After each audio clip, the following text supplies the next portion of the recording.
Welcome back to Living the Wiccan Life. In part 2 of our episode, we interview Kirk White, founder of Cherry Hill Seminary. Hello, this is Reverend Don Lewis, and we're still at Pantheacon. And we're here with Kirk White, the founder of Cherry Hill Academy. And we will be talking to Kirk. Hello, Kirk. Hi. How are you? I'm doing great.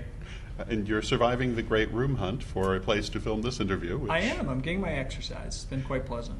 This is about the 4th or 5th place that we have set up to interview, but this time it's going to work. So, Kirk.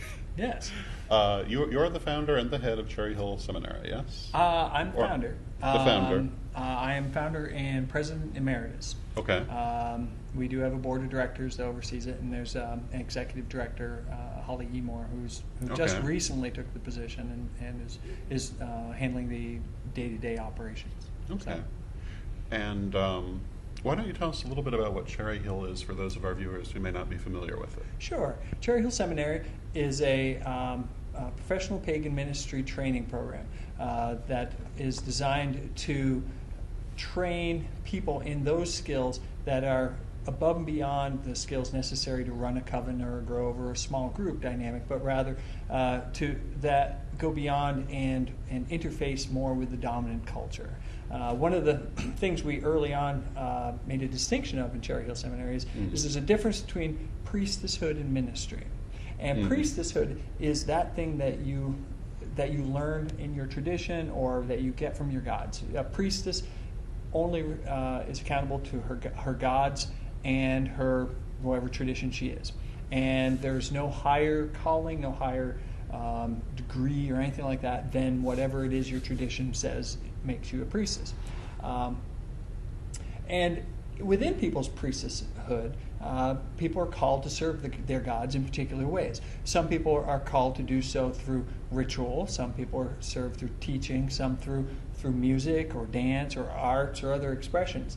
And just as that is the case, some people are called in their priestesshood to serve the gods through this interfacing with the dominant culture, through ministry. And that includes pastoral counseling, public relations work, interfaith work, chaplaincy work, doing public rituals that may or may not include the pagan public, those kind of things. And it occurred to us that just like the person who serves the goddess through music probably took music lessons if they were going to have a serious professional orientation to it, so should we also for people who are going to be doing ministry. And particularly, especially when you get into those things like pastoral counseling, where it really is not a place that we should be learning through trial and error. My ethical statement says that you should do no harm. And if we're learning how to do funerals by making mistakes at people's funerals, or by making mistakes learning on the job doing pastoral counseling, doing poor public relations work and casting a bad image on paganism across the country, then we've done a disservice to ourselves, and that's not acceptable. And so the seminary was created to fill that gap that existed in that realm. And we were talking a little bit earlier about what led you to found the seminary. And you had some very interesting things to say about that. Yeah, well, back in the early 80s, I was very interested in doing ministry work. I'd been doing priest work and stuff like that. I've been running covens for quite a while, and I want to be a minister. And I looked all over the country, and there weren't any programs in place. And I talked to Amber Kay at that time. She was entertaining the idea of creating a seminary, and she promised she'd get back to me as soon as she had something. And so I looked at a variety of different options, and really didn't find anything. And so, like most, I think, pagans who've been in the field for a certain length of time, we sort of bootstrapped ourselves up. We went and we got what the training we couldn't find in all one place. We got it here and there and everywhere. And I did likewise, and I got a master's degree in counseling, and did a lot of administrative work, and ultimately was a founding president of a small acupuncture college, and and one day I was complaining about how there still weren't any good pagan seminaries out there, that I could go to, when it occurred to me that I had already acquired the skills to create the thing that I was wishing for, and so it occurred to me that was the message from the gods, that was my job to do it. And don't you love it when you get that message? Yeah, and so that's what we did, and I spoke to a few pagans I knew, and particularly people who knew stuff that I didn't know, and we took off from there. And certainly the first batch of people who were the most enthusiastic, in fact, were the other instructors, because we've all bootstrapped ourselves up, and as we did, I'm stronger in this, but she's stronger in that, and we realized that it's through our collectivity that we can exchange this information and in general raise the caliber of ministry in the pagan community. You have a great many well-known teachers at Cherry Hill, and I was wondering if you could maybe speak about some of the personalities, some of the people who are involved in your programs. Certainly. We have two department chairs who are quite well known. We have Judy Harrow, who's written a number of popular books, Wicca Covens and a number of others. And Judy has been very active in the counseling profession and at the American Counseling Association and those kind of things. And she's been doing a lot of work with the American Association of Pastoral Counselors, those kind of things. Within her department, we have Dr. Drake Spaeth, who's a professor at some university, I cannot recall. Most of our faculty are terminal degree faculty. So in those fields where there is a doctoral degree, they have it. But ritual design, there aren't any doctoral degrees in, so you just find the person who's the best at it. Maka Nightmare is chair of our public ministry department, and she's been doing a tremendous job at that. Underneath her, in her department, she has a number of well-known people. Probably right at the moment, the most well-known in the media right now is Patrick McCullum, who's been doing a lot of work around the Pinnacle Quest and around prison chaplaincy, that kind of stuff. We have just created a chaplaincy program department under the public ministry, and Patrick is the chair for that, which is very. We're tremendously honored to have him as part of our faculty, in part because he is the person who is the spearheading that whole movement. When it comes down to it, there are no standards at this point for prison chaplains in this country, and the various governmental bodies are saying what are the standards, and the person they're asking is Patrick, and so we're pretty lucky to have Patrick on our faculty, because yes, indeed. But we have Patrick. We have Michael York, now a semi-retired professor from the University of Bath, England. I'm trying to remember them all. We have quite a selection of people who are like I said, many of them are faculty members at well-known colleges and universities around the country.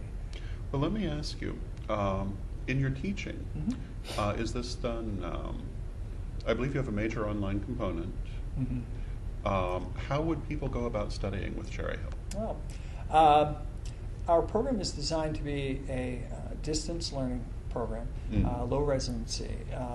So the vast majority of the coursework is done online. But we do require periodic intensives.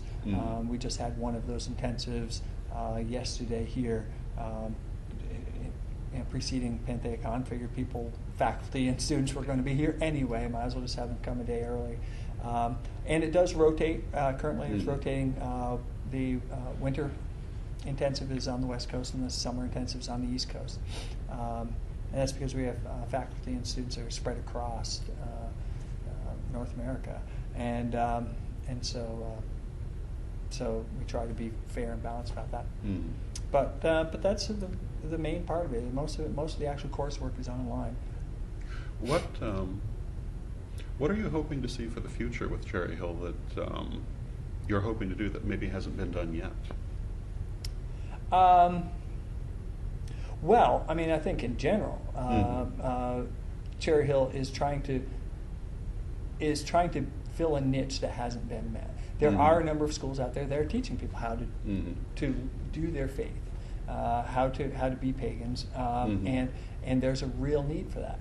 If Cherry Hill doesn't choose to take that route, to put it into the model of kind of conventional educational models, you would think of people learning to do their faith as being sort of a baccalaureate level. And we're definitely striving at master's level,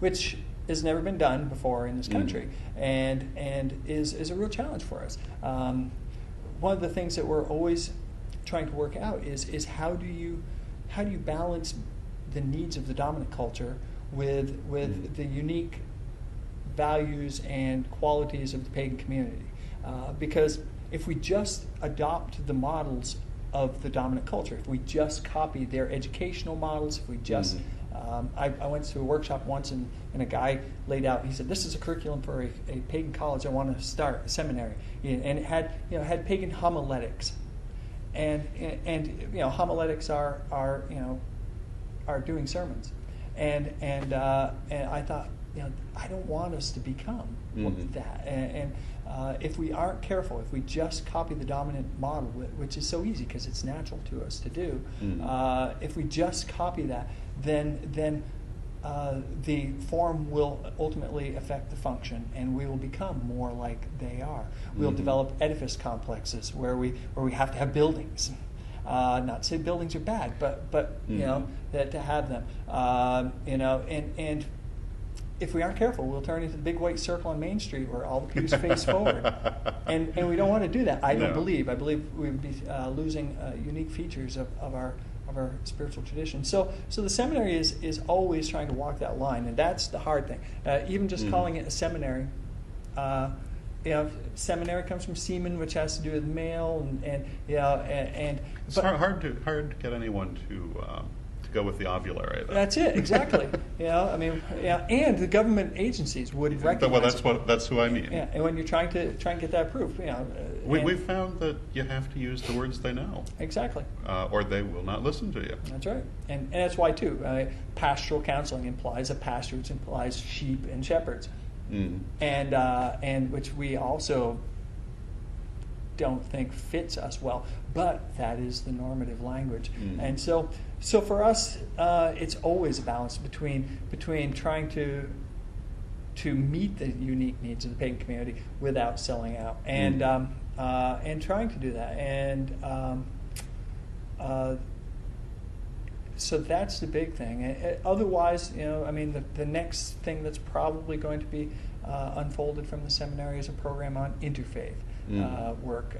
There are some amazing interfaith people in the community.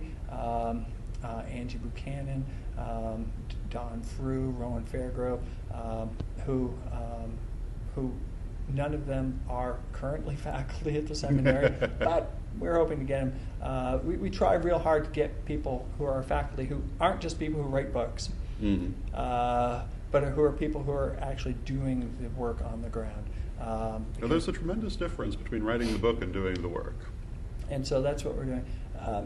I think down the road there's a dream for bricks and mortar, at least something. But really at this point, we're going with this model. We are also, the goal is to be degree granting and accredited, and we're working with a number of the other schools about talking about the idea of creating an association of pagan schools, which is the very first step in the process of creating an accrediting body, which accredits. It's a long, drawn-out process. We're looking into all those kind of things, and it'll be a journey. It will. but it's certainly my passion, and I'm looking forward to it. Wonderful. Are you planning to go to the Parliament of World's Religions in next year in Australia? I would love to if I can swing the finances. It will be a wonderful interfaith event. Absolutely, absolutely. And I wouldn't be surprised if we don't have some representatives there. I'm not sure if I'm going to make it, but we'll see. Well, hopefully you will. If people would like to find out more about Cherry Hill, or perhaps look into the possibility of becoming a student there, where will they find more information? They'll find it at www.cherryhillseminary.org. Wonderful. Great. Thank you very much. Thank you. It was worth going through all those rooms. Thank you. Bye-bye. Thank you.